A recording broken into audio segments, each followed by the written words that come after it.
بالله من الشيطان الرجيم بسم الله الرحمن الرحيم وصلى الله على محمد وعلى آله الطيبين الطاهرين الذين أذهب الله عنهم الرجس وطهرهم تطهيرا اللهم صل على محمد وآل محمد ولعنة الدائمة الباقية على أعدائهم ومنكر فضائلهم وغاصب حقوقهم أجمعين من يوم عداوتهم إلى قيام يوم الدين أما بعد عباد الله أوصيكم ونفسي بتقوى الله فإن التقوى خير الزاد وبها المعاد وتنفع يوم لا ينفع فيه مال ولا بنون إلا من أتى الله بقلب سليم وصلى الله على محمد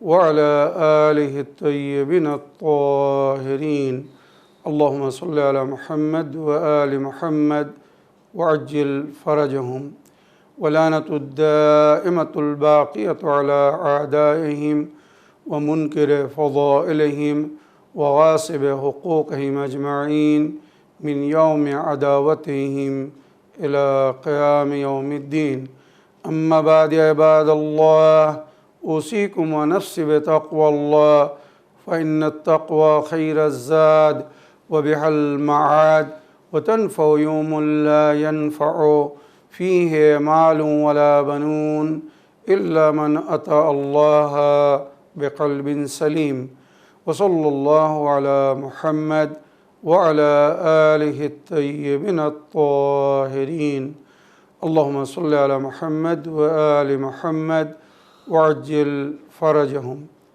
আমার প্রিয় দর্শক ও শ্রোতাবৃন্দ আসসালামু আলাইকুম ওয়া রাহমাতুল্লাহি ওয়া বারাকাতুহু আজ পবিত্র রমজান মাসের ৮ তারিখ সুতরাং সর্বপ্রথম আমি আজকের দিনের দোয়া পড়ব ও তার ব্যাখ্যা করব তারপরে আজকের রাত্রে কত রেখাত নামাজ পড়তে হবে তার জিকির করব তারপরে আজকের দিনের ইসলামিক ইতিহাস বা ইভেন্টস বলবো এবং অবশেষে যতটুকু সময় থাকবে আপনাদের পাঠানো প্রশ্নের উত্তর দেওয়ার চেষ্টা করব তো আসুন সর্বপ্রথম আজকের দিনের দোয়া পড়ি ও তার অনুবাদ করি বিসমিল্লাহির রহমানির রহিম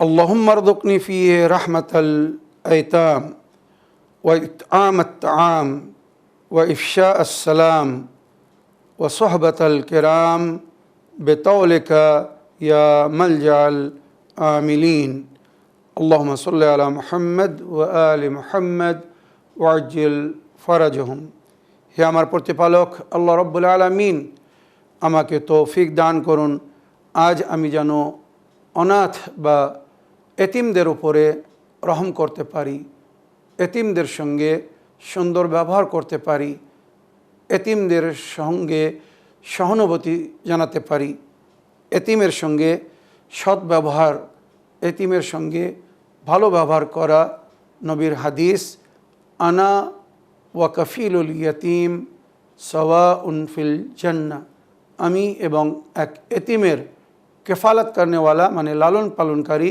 জান্নাতে এক স্থানে থাকব এতিমের সঙ্গে দয়া মায়া দেখানো যে কত সওয়াবের কাজ যেটা রওয়ায়াতের মধ্যে উল্লেখ হয়েছে আপনি নফল নামাজ পড়ে যে সওয়াব অর্জন করতে পারবেন না এতিমের মাথায় মায়ার সঙ্গে মহব্বতের সঙ্গে যদি একবার হাত বোলান তো তার চেয়ে তো বেশি সওয়াব চিন্তা করুন তাই আজকের দিনে আল্লাহর কাছে আমরা দোয়া করছি আল্লাহ এতিমের ওপরে রহম করার তৌফিক দান করুন আমাকে ওই ইতআম ওইরূপ তাদেরকে পানাহার করানো বা গরিব দরিদ্র অভাবী মমিনিন ও মমিনাতদেরকে যেন আমি পানাহার করাতে পারি ইতআম মানে মমিনিনদেরকে পানাহার করানো ও ইফশাউস সালাম ওইরূপ আমি যেন সবাইকে সালাম করতে পারি দোয়া করছি আমি যেন সবাইকে সালাম করতে পারি আফসোস আমাদের সমাজে এখন সালাম করার জায়গায়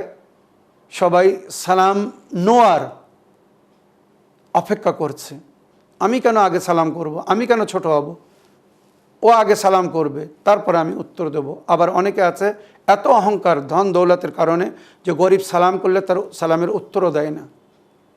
আর এখানে দোয়া কী হচ্ছে, আল্লাহ আমাকে তৌফিক দান করুন, আজ যেন আমি আগে সবাইকে সালাম করতে পারি। মনে রাখবেন, সালাম করলে 99 সওয়াব, আর উত্তর দিলে একটা সওয়াব।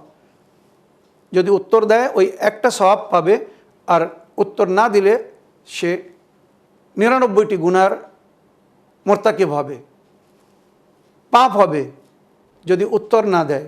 আর সালাম করলে 99% সওয়াব সে পাবে। তাহলে বুদ্ধিজীবী কে, সালাম আগে করবে না সালাম করার অপেক্ষা করবে? ও সোহবাতুল কেরাম, আমি যেন ভালো মানুষের সঙ্গে, ভদ্র মানুষের সঙ্গে ওঠা বসা করতে পারি। সোহবাতুল কেরাম মানে ভালো মানুষের সঙ্গী হওয়া, সাথী হওয়া, ভালো মানুষের সঙ্গে ওঠা বসা করা। তা আমি যেন আজকে ভালো মানুষের সঙ্গে, ভদ্র মানুষের সঙ্গে ওঠা বসা করতে পারি। বেতাউলেকা ইয়া মালজাল আমিলিন, আপনার দয়া ও মায়ার মাধ্যমে আমাকে এই সমস্ত তৌফিক দান করুন। আপনি তো সমস্ত আশাধারীদের আশার শেষ স্থান, আশাকারীদের মনোকামনা আশা পূরণ আপনিই করেন। তো আল্লাহ, আপনার কাছে আমরা আজকের দিন এই আশা করছি, আশা করি আপনি আমাদের এই মনোকামনা আশাকে পূরণ করবেন। আমিন ইয়া রাব্বাল আলামিন। আল্লাহ আমাদের সকলের পক্ষে আজকের দোয়াকে কবুল করুন। এবারে আজকের দিনগত রাত হবে 9 রমজানের রাত। 8 রমজানের দিনগত রাত, 9 রমজানের রাত। আজকের রাত্রে 6 রেকাত নামাজ পড়তে বলা হয়েছে। 2 রেকাত করে 3 বার পড়তে হবে।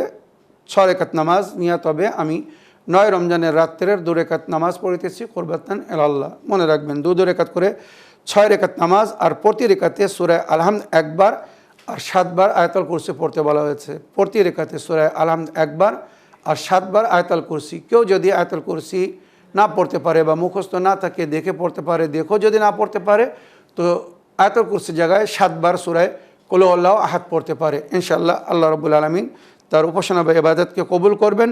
নামাজের পরে 50 বার মুহাম্মদ ও আলে মুহাম্মদ আলাইহিসসালামের উপরে দরুদ শরীফ পাঠ করতে বলা হয়েছে, সালাওয়াত পড়তে বলা হয়েছে। আল্লাহুম্মা সাল্লি আলা মুহাম্মদ ওয়া আলি মুহাম্মদ 50 বার পড়ে এবারে নিজের জন্য, আপনদের জন্য, সকলের জন্য দোয়া করবেন। আশা করি আমাদেরকেও দোয়াতে স্মরণে রাখবেন। এবারে আজকের দিনের ইসলামিক ইভেন্টস বা ইতিহাসে লেখা হয়েছে, ইমাম রেজা আলাইহিস সালামকে মামুন রশিদ যে নিচের উত্তর অধিকারী বানিয়েছিল, ওলি আহদ বানিয়েছিল আর রাজিত্বের দায়িত্ব দিয়েছিল, তো মামুন রশিদ বানু আব্বাসের খলিফা ছিল। এদের কোনো ভরসা ছিল না। বানু উমাইয়া বা বানু আব্বাসের রাজারা সবসময় মিথ্যা কথা বলতো। এদের কোনো চুল পরিমাণে ভরসার যোগ্য ছিল না। কিছু ছিল, মানে এক একজন ছিল যাদের একটু ভরসা ছিল, কিন্তু অধিকাংশরা মিথ্যা কথা বলতো। আর কথা বলার পরে পরিষ্কার অস্বীকার করতো যে আমি এটা বলেনি। তাই ইমাম রেজা আলাইহিস সালামের সঙ্গী বা সাথীরা, ওনার সাহাবাদের মধ্যে যারা অতি অভিজ্ঞতা রাখত, তারা বলল, মাওলা, মামুন রশিদের কোনো বিশ্বাস নেই, কোনো ভরসা নেই। এ কালকে হয়তো বলবে আমি তোমাকে উত্তরাধিকারী বানাইনি, তোমাকে আমার ওলি আহেদ, আমার জানাশীন বানাইনি। বা যদি সে হঠাৎ মারা যায় তো তারপরে বানু আব্বাসের অন্যরা বলবে, না, আমরা এটা মানতে রাজি না। কোনো প্রমাণ দেখান যে আপনাকে বানু আব্বাসের খেলাফতের দায়িত্ব দেওয়া হয়েছে বা মামুন রশিদ আপনাকে নিজের উত্তরাধিকারী বা জানাশীন বানিয়েছিল। কোনো প্রমাণ নেই আপনার কাছে, সুতরাং আমরা এটা মানতে রাজি না। তাই ওনার সাহাবারা বললেন, মাওলা, আপনি ওর কাছ থেকে এটা লিখিয়ে নিন, কারণ এ যেটুকু কোনো সময় অস্বীকার করতে পারে। তাই ইমাম রেজা আলাইহিস সালাম বললেন, আমাকে লিখিতভাবে দিতে হবে যে আপনার পিছনে রাজ্যের সমস্ত দায়িত্ব আপনি আমাকে সমর্পণ করছেন, আপনার থাকাকালীন বা আপনার অনুপস্থিতিতে। আর যদি আপনি মারা যান তো এই খেলাফত বা এই রাজত্ব আমার অধীনে থাকবে, আমি যেভাবে চালাবো সেইভাবে চলবে। মামুন রশিদ ওলি আহেদ বানিয়েছিল, বায়াতও করেছিল, আর অস্বীকার করার কোনো জায়গা ছিল না, লজ্জিত হতে হতো, সুতরাং লিখে দিয়েছিল। আজকের দিনে মামুন রশিদ ইমাম রেজা আলাইহিস সালামকে অথেন্টিক বা লিগ্যাল কানুন হিসাবে নিচের উত্তরাধিকারী বানিয়েছিল, সেটা লিপিবদ্ধ করে দিয়েছিল।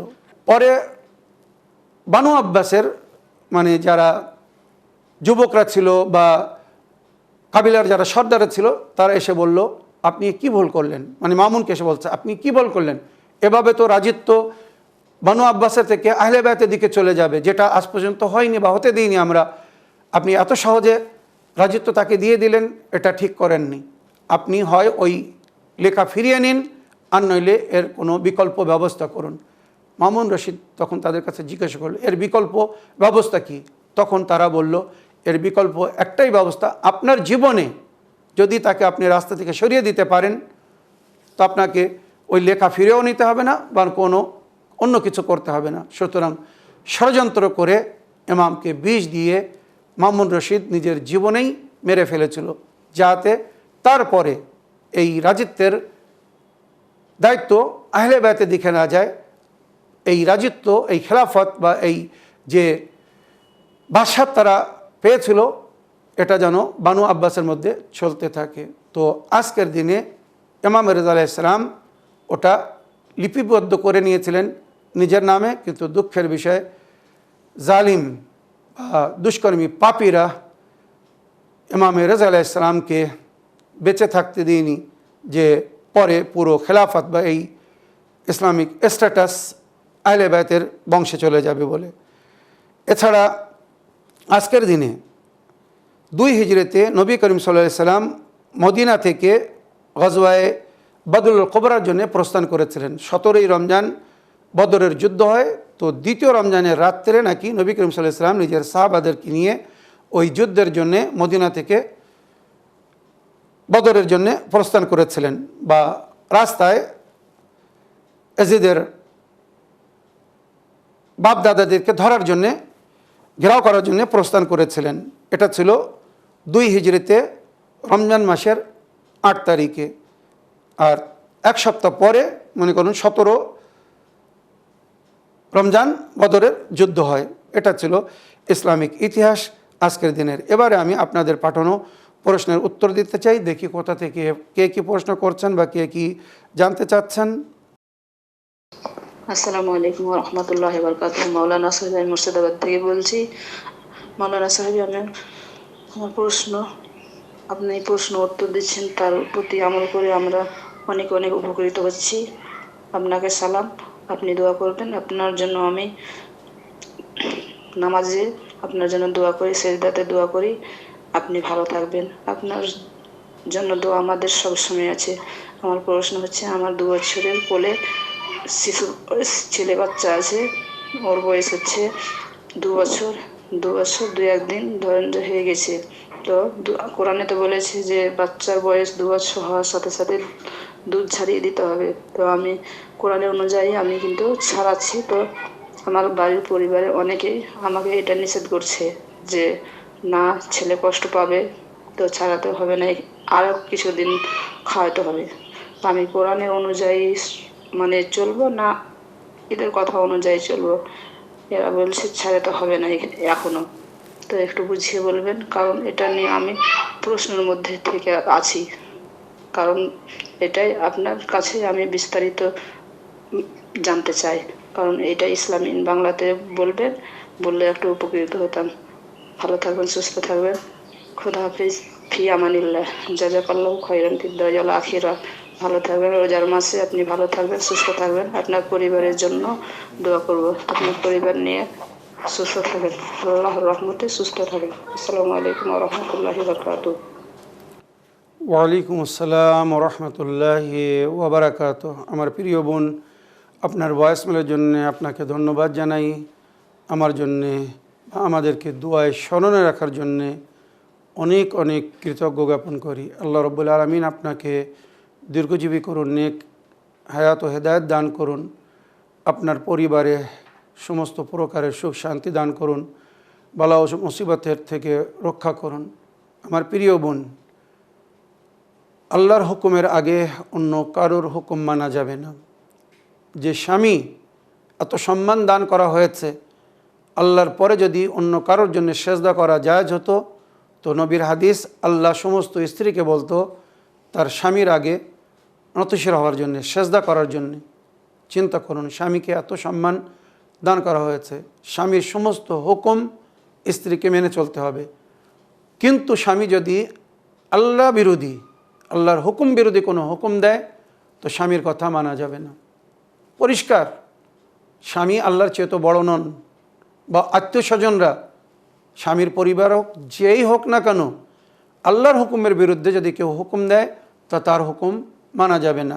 সুতরাং কোরআন বলছে সূরা বাকারা আয়াত নম্বর 233, ওয়াল ওয়ালিদাতু ইউরদি'না আওলাদাহুন্না হাওলাইনি কামিলাইনি, মায়েরা নিজের সন্তানদেরকে দুধ পান করাবে পরিপূর্ণ 2 বছর, মানে 24 মাস, 2 বছর দুধ পান করাতে বলা হয়েছে, তার বেশি না। আর গর্ভ আর এই দুধ পানের পিরিয়ড টোটাল মিলিয়ে 30 মাস বলা হয়েছে কোরআনে।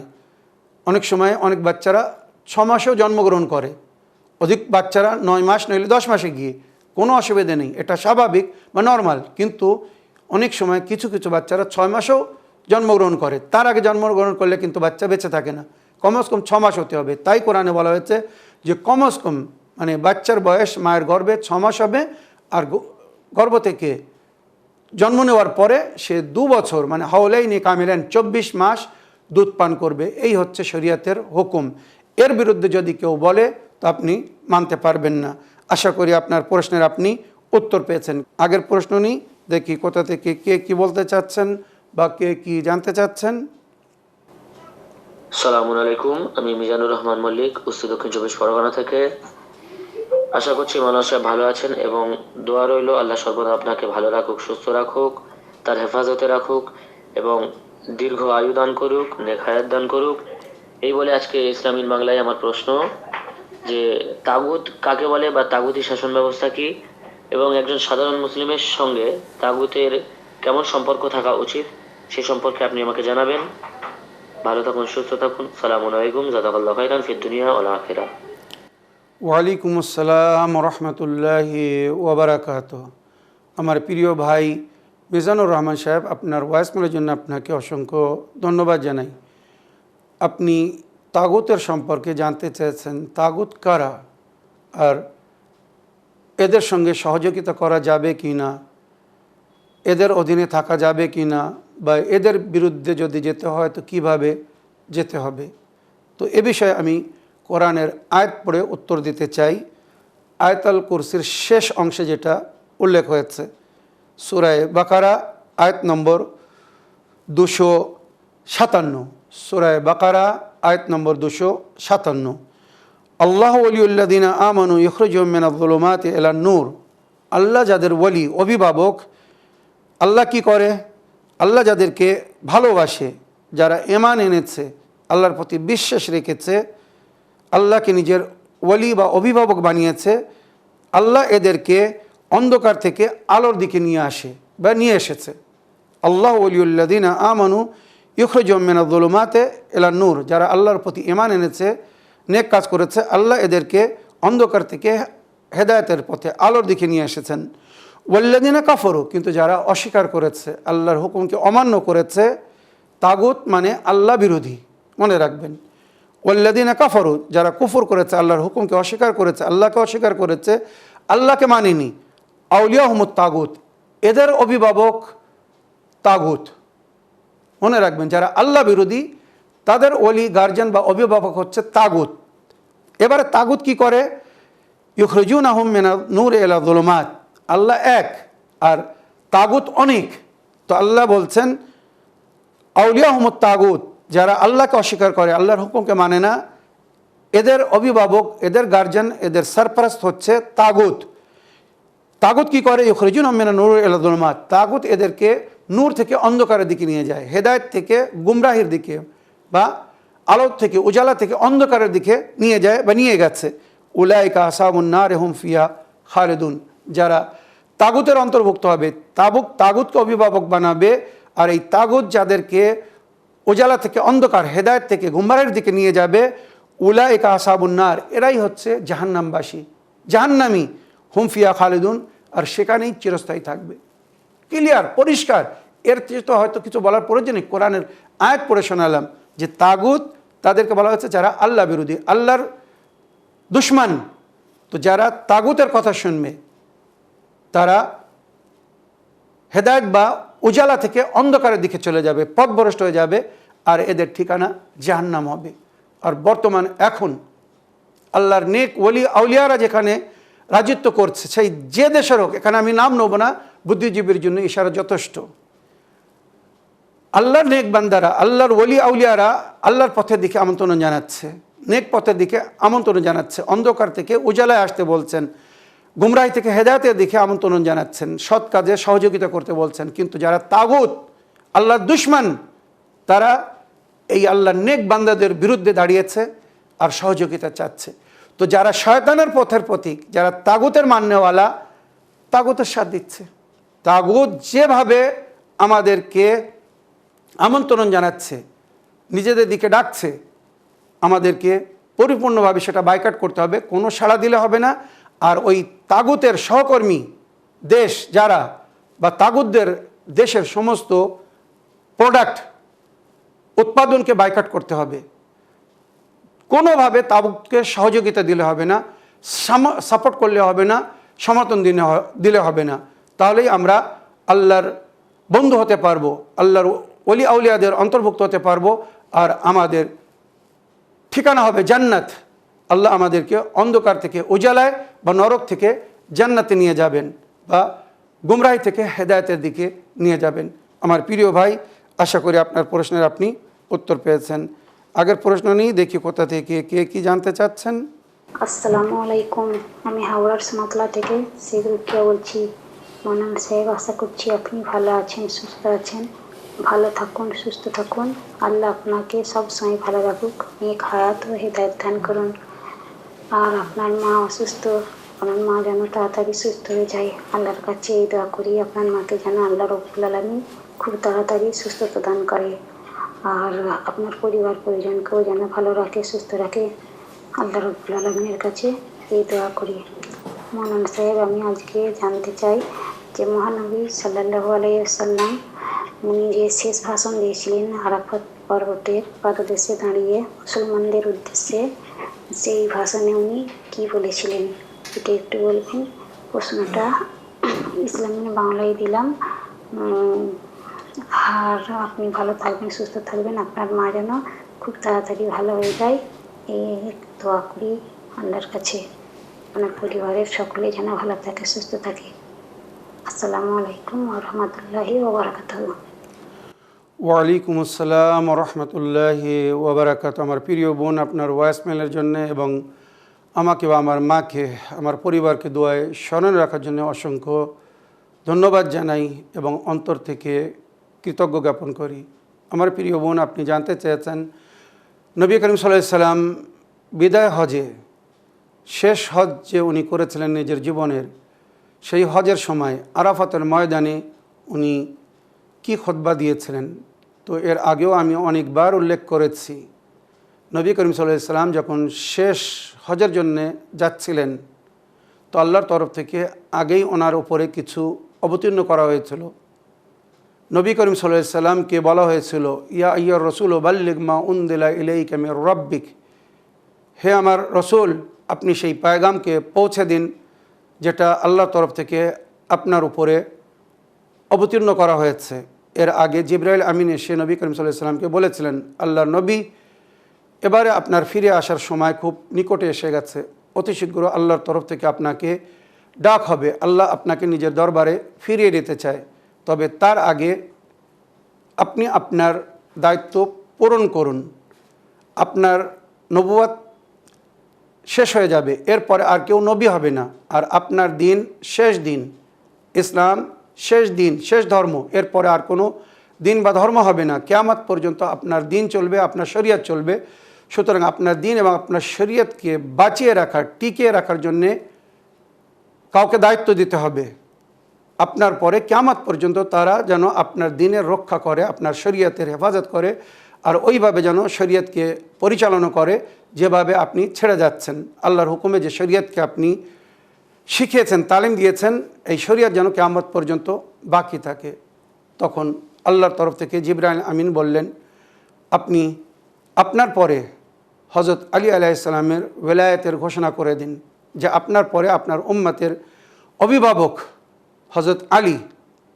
সুতরাং যে হযরত আলীর অধীনে থেকে কাজ করবে, আলীর বেলায়েতকে গ্রহণ করবে এবং আলীর পরে আলীর মাসুম সন্তান তাদের নেতৃত্বকে গ্রহণ করবে, তারাই দিনের উপরে চলতে পারবে বা চলবে, পথভ্রষ্ট হবে না, হেদায়েতের উপরে থাকবে আর সঠিক দিনের উপরে আমল করবে। আপনারা কি ভাবছেন? এই কথা আমি আমার তরফ থেকে বলছি, আমি রোজায় আছি। যদি আমি মিথ্যা অপবাদ দেই যে নবী এই কথা বলেছেন আর বাস্তবে যদি উনি সেটা না বলে থাকেন তো আমার রোজা বাতিল হয়ে যাবে। মিথ্যা জালি হাদিস শোনালে রমজান মাসে রোজা বাতিল হয়ে যাবে।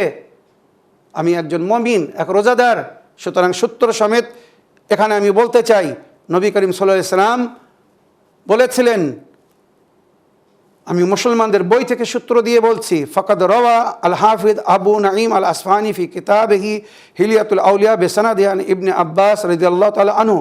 মুসলমানদের বই থেকে সূত্র দিয়ে বলছি, হাফিজ আবু নাঈম আসফাহানি ওনার বই হিলিয়াতুল আউলিয়াতে উনি ইবনে আব্বাস রাদিয়াল্লাহু তাআলা আনহু থেকে রওয়ায়াত করেছেন, কালা রাসূলুল্লাহ সাল্লাল্লাহু আলাইহি ওয়াসাল্লাম, উনি বলছেন, নবী করিম সাল্লাল্লাহু আলাইহি ওয়াসাল্লাম বলেছেন, মান সাররা আন ইয়াহইয়া হায়াতি ওয়া ইয়ামুতু মামাতি ওয়াসকুনু জান্নাতা আদনিন ওয়ারাসা রাব্বি, যদি কেউ আমার মতো জীবনযাপন করে খুশি পেতে চায় বা আমার মতো মৃত্যুবরণ করতে চায় আর ওই জান্নাতে প্রবেশ করতে চায় যে জান্নাতকে আমার প্রতিপালক লাগিয়েছে, সাজিয়েছে, বানিয়েছে, সে কী করবে? ফালু আলে আলিয়া মেমবাদি, সে যেন আমার পরে আলী আলাইহিস সালামের বেলায়েতকে গ্রহণ করে, আলীকে নিজের মাওলা বা অভিভাবক মানে, ওয়ালিউ আলে ওলিওহু, আর তারপরে যে ওলি হবে মানে অভিভাবক হবে মানে মাওলা আলীর সন্তান ইমামরা, ওয়ালিয়াক্তাদি বিল আইম্মা মিন বাদি, আমার পরে ইমামদেরকে যেন ফলো করে। যদি আমার সুন্নতের উপরে চলতে চায়, আমার মতো জীবনযাপন করতে চায়, আমার মতো মৃত্যুবরণ করতে চায় আর ওই জান্নাতে প্রবেশ করতে চায় বা থাকতে চায় যে জান্নাতকে আল্লাহ তাদের জন্য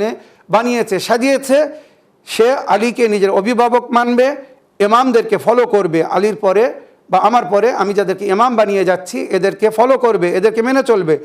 জানাবে জাবির ইবনে আব্দুল্লাহ আল আনসারী যখন জিজ্ঞাসা করেছিলেন যে আয় আল্লাহর নবী, ইয়া আইয়ুহাল্লাযীনা আমানু আতিউল্লাহ ওয়া আতিউর রাসূল ওয়া উলিল আমরি মিনকুম, হে বিশ্বাসীগণ তোমরা ইতাআত করো, অনুসরণ করো, অনুগমন করো আল্লাহর ও আল্লাহ রসুলের এবং উলিল আমরের। তো আল্লাহ রসুলকে তো আমরা চিনেছি। কুলতু ইয়া রাসূলুল্লাহ আরাফানাল্লাহ ওয়া রাসূলুহু, আল্লাহকে চিনলাম, রসুলকে চিনলাম, আল্লাহরও হুকুম মেনে চলছে, রসুলেরও হুকুম মেনে চলছি। ফামান উলিল আমর, এই উলুল আমরকে আপনার ইতাতের সঙ্গে বা আল্লাহর ইতাতের সঙ্গে যাকে জড়িত করা হয়েছে, যার ইতাত আল্লাহর ইতাত বা রসুলের ইতাত হবে। ফামান উলিল আমর আল্লাযীনা কাররানাল্লাহু তাআতুম বিতাআতিক, এই উলিল আমর বলতে কে? আল্লাহ যাদের ইতাতকে আপনার ইতাতের সঙ্গে রেখেছেন। ফাকাল আলাইহিস সালাতু ওয়াস সালাম হুম খুলাফা ইয়া জাবির, তখন নবী বলেছিলেন, আয় জাবির, এরা হবে আমার খলিফা, ওয়াল আইম্মাতুল মুসলিমিন মিন বাদি, আমার পরে মুসলমানদের ইমাম, আউয়ালুহুম আলী ইবনে আবি তালিব, সুম্মা আল হাসান, সুম্মা আল হুসাইন, সুম্মা আলী ইবনে আল হুসাইন, সুম্মা মুহাম্মদ ইবনে আলী আল মারুফ ফি তাওরাত বিল বাকির, সাতুদরিকু ইয়া জাবির ফাইদা লাকাতু ফাকরা মিন্নি আসসালাম। আয় জাবির, আমার পরে যারা আমার খলিফা হবে, আমার উম্মতের ইমাম হবে, সর্বপ্রথম আলী ইবনে আবি তালিব, তারপরে হাসান, তারপরে হোসাইন, তারপরে আলী ইবনুল হোসাইন, তারপরে মোহাম্মদ ইবনে আলী আল বাকির, তৌরাতের মধ্যে যার উল্লেখ হয়েছে, এই বাকির, এই জাবির, তোমার সঙ্গে এই বাকিরের সাক্ষাৎ হবে, আমার পঞ্চম প্রতিনিধির, তাকে আমার সালাম দিও আর সে যেটা দেবে সেটা কি নিও, মানে আমার দিন ইমামে বাকির আলাইহিস সালাম যেটা বলবে সেটাই। সুম্মা সাদিক জাফর ইবনে মোহাম্মদ, মুসা ইবনে জাফর, আলী ইবনে মুসা, সুম্মা মোহাম্মদ ইবনে আলী, সুম্মা আলী ইবনে মোহাম্মদ, সুম্মা হাসান ইবনে আলী, সুম্মা সুম্মি ওয়া কুনিয়াতি হুজ্জাতুল্লাহ ফি আরদিহি ওয়া বাকিয়াতু ফি ইবাদিহি ইবনুল হাসান ইবনে আলী। এরপরে সমস্ত ইমামদের নাম নিলেন, শেষ ইমাম সম্পর্কে বললেন তার নাম আমার নাম হবে, তার কুনিয়াত আমার কুনিয়াত হবে, সে আল্লাহর জমিনের উপরে বাকি থাকবে। বাকিয়াতুল্লাহ খায়রুল লাকুম ইন কুনতুম মুমিনিন, সূরা হুদের মধ্যে যার জিকির হয়েছে, এই ব্যক্তির মাধ্যমে মানে শেষ ইমামের মাধ্যমে, যালিকাল্লাযী ইয়াফতাহুল্লাহু তাআলা বিহি মাশারিকাল আরদি মাগারিবিহা, মশরিক থেকে মগরিব, পূর্ব থেকে পশ্চিম পর্যন্ত সমস্ত জমিন ফাতা করবে, বিজয় লাভ করবে। এই মেহেদি তার হাতেই বিজয় লাভ হবে। যালিকাল্লাযী ইউগাইয়িবু আন শিয়াতিহি ওয়া আউলিয়াহি গায়বাতান লা ইয়াসবাতু ফিহা আলাল কওলি বিইমামাতিহি ইল্লা মান আমতাহানাল্লাহু কলবু লিল ঈমান, সে এক বড় পিরিয়ড, লং পিরিয়ড গায়বাতে থাকবে। সেই সময় ওই ইমামের উপরে ঈমান রাখার লোকের সংখ্যা খুব কম হবে, যাদের অন্তরে আল্লাহ পরীক্ষা নিয়ে নেবে তারাই ঈমানের উপরে থাকবে। তো এইভাবে নবী করিম সাল্লাল্লাহু আলাইহি ওয়াসাল্লাম ভবিষ্যবাণী করেছিলেন। আমার প্রিয় বোন, আরাফাতের ময়দানে নবী করিম সাল্লাল্লাহু আলাইহি ওয়াসাল্লাম বলেছিলেন নিজের সাহাবাদেরকে, নিজের উম্মতকে, হাজিয়াত মুমিনিন ও মুমিনাত যারা ছিল, যে আমি আমার দায়িত্বকে পূরণ করেছি। আল্লাহ আমাকে যে নবুয়তের দায়িত্ব দিয়েছিলেন, আমি আপ্রান্ত চেষ্টা করেছি আমার দায়িত্বকে পূরণ করার। এবারে আল্লাহর তরফ থেকে ডাক আসছে, খুব শীঘ্র আমি সাড়া দিয়ে চলে যাব, কিন্তু আমি তোমাদেরকে এইভাবে ছেড়ে যাচ্ছি না। আমার পরে যাতে তোমরা পথভ্রষ্ট না হও। ইন্নী তারিকুন ফিকুম সাকালাইন কিতাব আল্লাহ ওয়া ইতরাতি আহলি বাইতি মা ইন তামাসসাকতুম বিহিমা লান তাদুল্লু বাদি ওয়া লা ইয়াফতারিকা হাত্তা ইয়ারদা আলাইহিল হাউজ। আমি তোমাদের মাঝখানে দুটি গুরুত্বপূর্ণ জিনিস ছেড়ে যাচ্ছি, একটি আল্লাহর কিতাব কোরআনে মজিদ, দ্বিতীয় আমার ইত্তাত আমার আহলে বাইত। মা ইন তামাসসাকতুম বিহিমা লান তাদুল্লু বাদি, যতক্ষণ উভয় জিনিসকে তোমরা ধরে থাকবে পথভ্রষ্ট হবে না, গোমরা হবে না। ওয়া লা ইয়াফতারিকা হাত্তা ইয়ারদা আলাইহিল হাউজ, আর এই দুটো জিনিস এক অপর থেকে ভিন্ন হবে না, আলাদা হবে না, দূরে যাবে না, যতক্ষণ হাউজে কাউসার আমার সামনে উপস্থিত না হচ্ছে। তো নবী এই দুনিয়া থেকে পর্দা নেওয়ার আগে নিজের রেসালাতের বা নবুয়তের সমস্ত দায়িত্বের জিকির ওখানে করেছিলেন। আমি কি কি করেছি তোমাদেরকে এই 23 বছর ধরে কি কি শিখিয়েছি, সব আল্লাহর তরফের থেকে আল্লাহর হুকুমে আমি করেছি। আর এবারে যেটা করতে যাচ্ছি এটাও কিন্তু আল্লাহর হুকুমে। এরপরে উনি হযরত আলী আলাইহিস সালামের ওলায়াতের ঘোষণা করতে চাচ্ছিলেন, যেমন মক্কায় উনি হযরত আলী আলাইহিস সালামের ওলায়াতের ঘোষণা করতে চেয়েছিলেন, কিন্তু কিছু সাহাবাদের ইশারায় যে এখানে যদি আপনি ঘোষণা করেন তো দ্বন্দ্বের সৃষ্টি হবে, মুনাফিকরা হজ ছেড়ে চলে যাবে, অশান্তি ঘটবে, বিশৃঙ্খলা ঘটবে। নবী আল্লাহর কাছে সুযোগ নিয়েছিলেন। আরাফাতের ময়দানে ওখানে শেষ খুতবায়ও উনি এটা করতে চেয়েছিলেন, সেটাও হতে দেয়নি।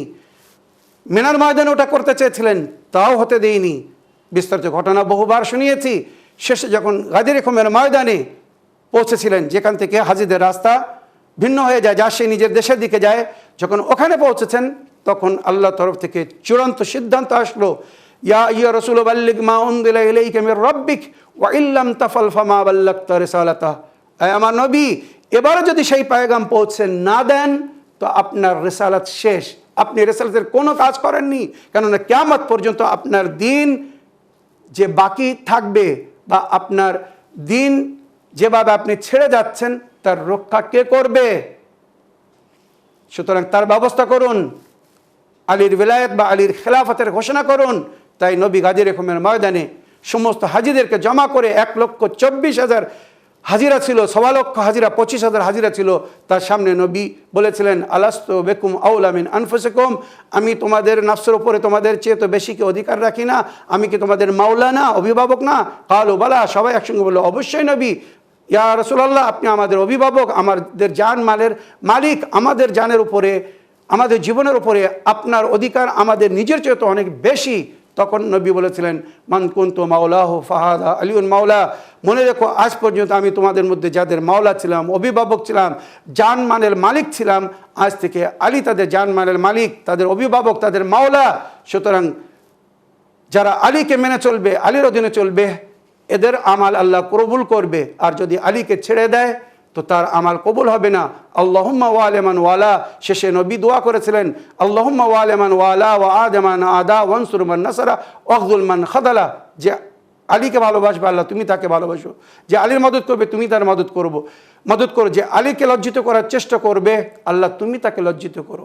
আমি শেষে শুধু এতটুকু বলতে চাই, নবী করিম সাল্লাল্লাহু আলাইহি ওয়াসাল্লাম নিজের জীবনের শেষ খুতবায় মক্কায় আরাফাতের ময়দানে বা গাদির খুমের ময়দানে যেটা বলেছিলেন সেটা হচ্ছে হযরত আলী আলাইহিস সালাম এবং ওনার পরে 12 ইমামের ইমামত বা নবী করিম সাল্লাল্লাহু আলাইহি ওয়াসাল্লামের খলিফা কারা হবেন কিয়ামত পর্যন্ত তার ঘোষণা করেছিলেন।